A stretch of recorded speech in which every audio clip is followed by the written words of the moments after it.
இதுக்கு எதுக்கு ஒரு கூட்டம்? திமுகவுடைய நாடகத்தை அரங்கேற்றறதுக்காக ஒரு அனைத்து கட்சி கூட்டமா? கூட்டணி கட்சி கூட்டம்னு கூடி களைய வேண்டியது தானே.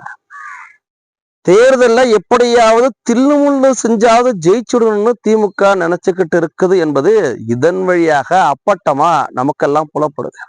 கடந்த தேர்தல்ல எப்படி ஜெயிச்சாங்களோ அப்படியே இந்த தேர்தலையும் ஜெயிக்கணும்னு கண்ட கனவு பறிபோயிடுமோ என்கின்ற அச்சத்துல சிக்கி தவிச்சுக்கிட்டு இருக்குது திமுக தலைமை. எஸ்ஐஆர் சார் ஏன்னா சாருன்னு சொன்னாதான் திமுகவுக்கு அச்சம் வரும். இதனால இது சார்னே கூட சொல்லலாம். இந்த எஸ்ஐஆர் என்பது அந்த அண்ணா பல்கலைக்கழகத்துல ஒரு சிக்கன சார் இருக்காரு. இன்ன வரைக்கும் யார் அந்த சாரை கண்டுபிடிக்கல. அந்த யார் அந்த சார் இல்ல, இது வேற சார். ஸ்பெஷல் இன்டென்சிவ் ரிவிஷன், அதாவது வாக்காளர் பட்டியல்ல நீக்கப்பட வேண்டிய பெயர்களை தீவிரமா ஆய்வு செய்து நீக்கிறது. அதாவது இறந்தவர்களுடைய பெயரையோ, டபுள் என்ட்ரியில இருக்கிற பெயரையோ, அந்த தொகுதிக்கு சம்பந்தமே இல்லாதவர்களுடைய பெயரையோ நீக்கிறது தான் ஸ்பெஷல் இன்டென்சிவ் ரிவிஷனுடைய வேலை. அந்த பணியை செய்யக்கூடாதுன்னு தான் திமுக கூட்டணி கட்சிகள் இன்னைக்கு துடிச்சுக்கிட்டு இருக்கிறாங்க. வட மாநிலங்கள்ல வாக்காளர் பட்டியல்ல குழப்பம் நடந்துருச்சுன்னு இந்த பிரச்சனையை எழுப்புனதே இவங்க தான். ஆனா அதை சரி செய்யணும், அப்படி இருந்திருந்தா அதை ஒண்ணு சரி செய்யணும்னு தேர்தல் ஆணையம் முன் வந்தா, ஐயோ அதை நாங்க வட மாநிலத்துக்கு தான் சொன்னோம், தமிழ்நாட்டுக்கு சொல்லல.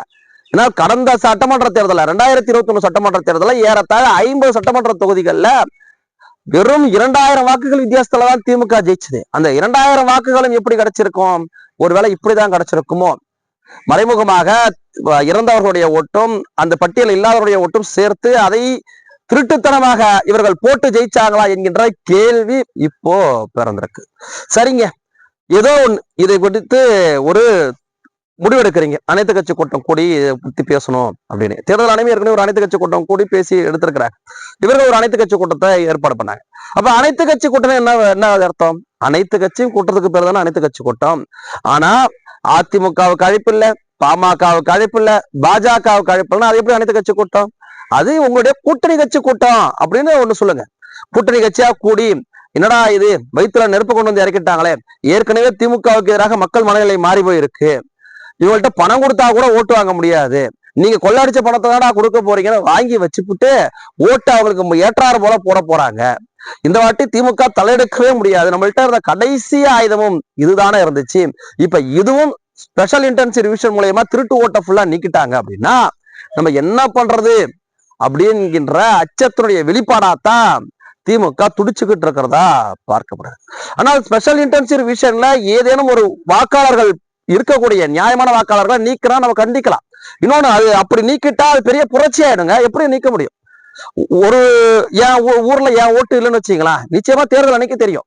அதே மாதிரி இப்ப நீங்க என்ன சொல்றாங்க, பல லட்சம் ஓட்டுகள் நீக்க போறாங்க அப்படின்னா அது தேர்தல் நேரத்துல ஒரு பெரிய புரட்சி ஆயிடாதா? பல லட்சம் வாக்காளர்கள் ஓட்டு நீக்கப்பட்டிருந்துச்சுன்னா அன்னைக்கு அது பெரிய புரட்சியா வெடிச்சிருங்க. எப்படிங்க என் ஓட்டு போட முடியாம போச்சு, யாருங்க நீக்கிறான் அப்படிங்கிற கேள்வி பிறக்கும். இன்னொரு பெரிய அச்சத்தை அவர்கள் ஏற்றுறது, பட்டியல் சமுதாயத்து மக்களுடைய ஓட்டையும் இஸ்லாமியர் சமுதாயத்தினுடைய ஓட்டுகளையும் இவர்கள் நீக்க போறாங்க என்கின்ற அச்சம். அந்த அச்சத்தை விதைக்கிறாங்க. இது பேராபத்தினுடைய வெளிப்பாடாதான் பார்க்க வேண்டியதா இருக்கு. பட்டியல் சமுதாயத்து மக்களுடைய வாக்குரிமை என்பது மிக முக்கியமான வாக்குரிமை. அவர்கள் தான் இந்த வாட்டி திமுக வீட்டுக்கு அனுப்ப போற வாக்கா இருக்கும். இஸ்லாமியருடைய வாக்கும் அது முக்கியமான வாக்கா. ஆனால் அப்படியாக எல்லாம் ஒரு சமூகம் சார்ந்த ஓட்டை நீக்கிறத நாமாக இருந்தாலும் கண்டிக்கணும், யாராக இருந்தாலும் கண்டிக்கணும். ஆனால் அப்படி நடத்துவதற்கு ஒரு சாத்தியக்கூறு இருக்கா? நீங்க என்னபடியா பார்த்தாலும் பட்டியல் சமுதாயத்து மக்களுடைய ஓட்டும் இஸ்லாமிய சமுதாயத்தினுடைய ஓட்டும் பல்லாயிரக்கணக்கானோ பல லட்சம் ஓட்டுகளை நீக்கிட்டாங்க அப்படின்னா அன்னைக்கு வீதிக்கு வந்து ஓட்டு போட முடியாதவங்க கேள்வி எழுப்புவாங்களா எழுப்ப மாட்டாங்க. அன்னைக்கு ஒரு மறுதேர்தல் நடத்த வேண்டிய அளவிற்கான தேவை கூட ஏற்படும்.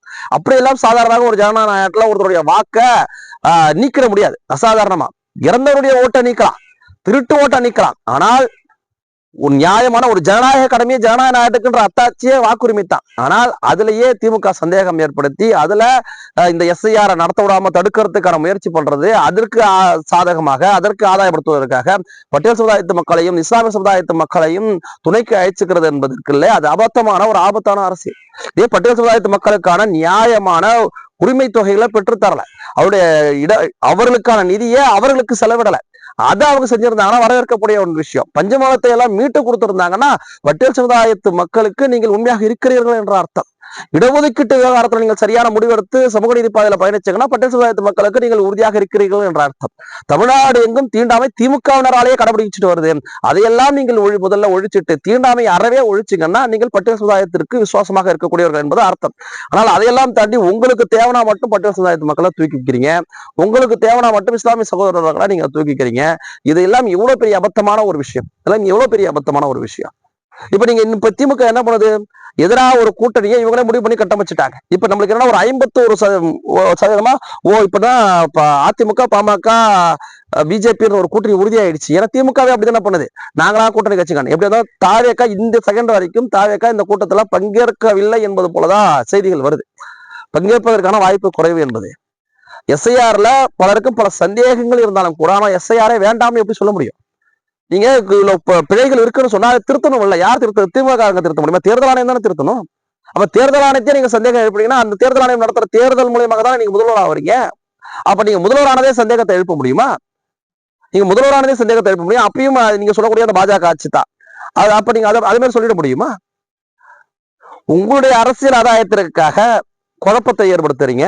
சரி, அதை விட்டுடுங்க. நீங்கள் அனைத்து கட்சி கூட்டணி கூட்டுறீங்க.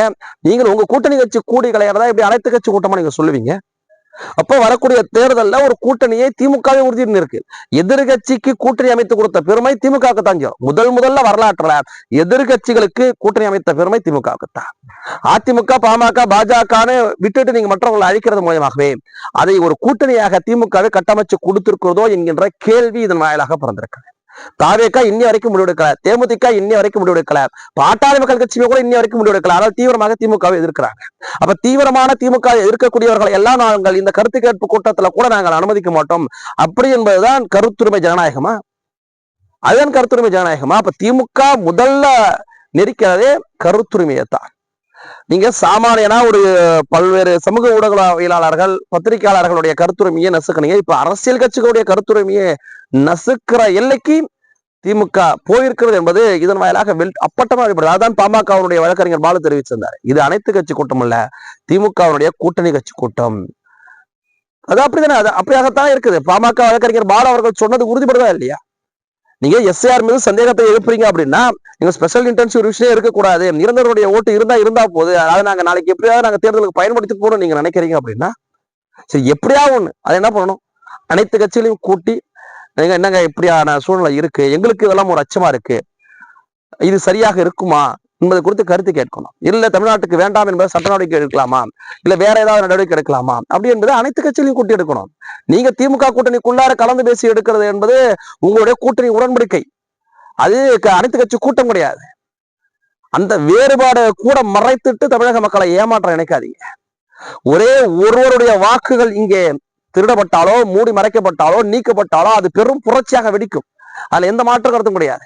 அதுவும் இந்த மண்ணில மிகப்பெரிய ஜனநாயக உரிமை யாருக்கு வேண்டும்னா பட்டியல் சமுதாயத்து மக்களுக்கும் இஸ்லாமிய சமுதாயத்து மக்களுக்கும் மிகவும் பிற்படுத்தப்பட்ட மக்களுக்கு. அவருடைய வாக்குகள்ல கையை வச்சிருவாங்க என்கின்ற அச்சத்தை நீங்க விதைக்கிறீங்க.